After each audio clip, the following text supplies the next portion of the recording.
grabbed all my stuff, put everything in the car, and as I was driving out of my garage, I see, like,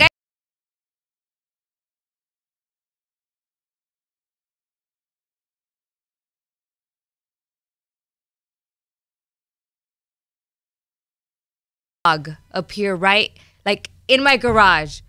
And I see it walk into the garage. And I'm like, what is that? And at one point, because I hardly got any sleep last night, I was like, hold on, am I seeing things right now? So I'm staring at it. And I'm like, all right, that's weird. And so I start to close the garage door so that, you know, it could walk out of the garage. And it stays in there. I'm like, okay. So I open the garage door. And then it walks out. So I'm like, all right, I'm going to close the garage door so it doesn't go in there anymore. Closing the garage door, and it walks right back in. So there has the sensor. So the garage door opens, and I'm like, what is happening right now? I get out of my car. And at first, I was kind of scared because I'm like, I don't know if this dog is vicious. So I was, you know, walking towards it really slowly. But it was hyper. It was jumping around. It's like an all-white husky. And I walk towards it. It's happy. It's wagging its tail. I see that it has a collar. So I check to see if there's a tag, and nothing. There's nothing on there. So I'm like, I don't know what to do. I call Mr. Baby. He's not answering. He's like dead asleep. So I end up going inside of the house. It goes inside of the house with me. It's jumping around. It's like full of life. I'm like, this dog is What time in the morning is this? Amazing. It's like 4:10.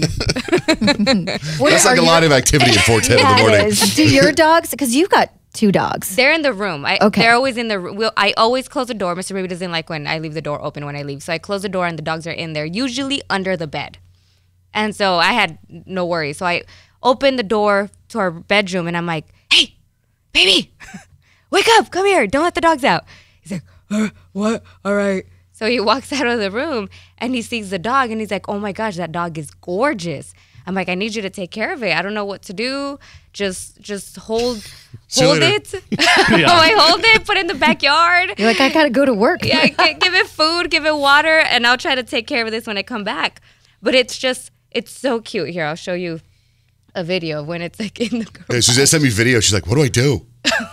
Never had that happen. See, I have a theory. I've had this theory since I was a little kid, that dogs and homeless people are angels, and they're repping God. Yeah. And that when you die and go to heaven, God has this clipboard with all these notes on your life. And he goes, oh, remember that white dog that went in your garage? That was Jerry, my right-hand man. Yeah. And he was checking, and you treated him well. You brought him into the house. You did whatever. You were good. Or he says, you sent him back out. Bad. You know what I mean? So I look at like you saved one of his angels today. And so I think that's good. So hopefully you're going to find the owner, you're going to find whatever, and all these good things, like great things are going to happen to you. Because I bet you there's a great story there. It's clearly a happy dog. It's loved. It's loved. The owners probably don't know. Yeah, it doesn't look like it's been on the street for a very long time, right? It's clean, and that's got to be a good feeling too. I feel like that trumps my feeling yesterday. What?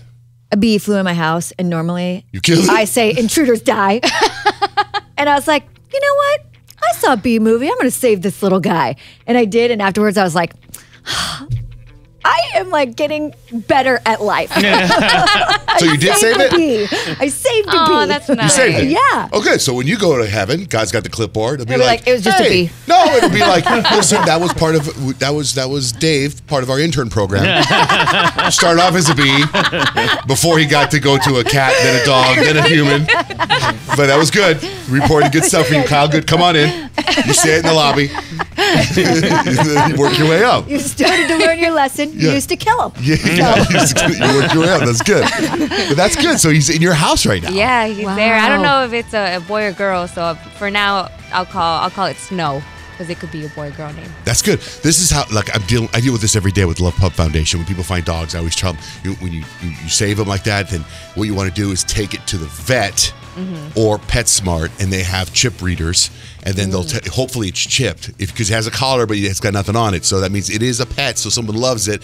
It might have a chip. They'll take it there. They'll read it, and the chip will say, "Oh my God, this belongs to so and so," and then they can call that person, and they'll be like, "Oh my God, I didn't even know the dog was missing." But most likely, these people are going to wake up this morning.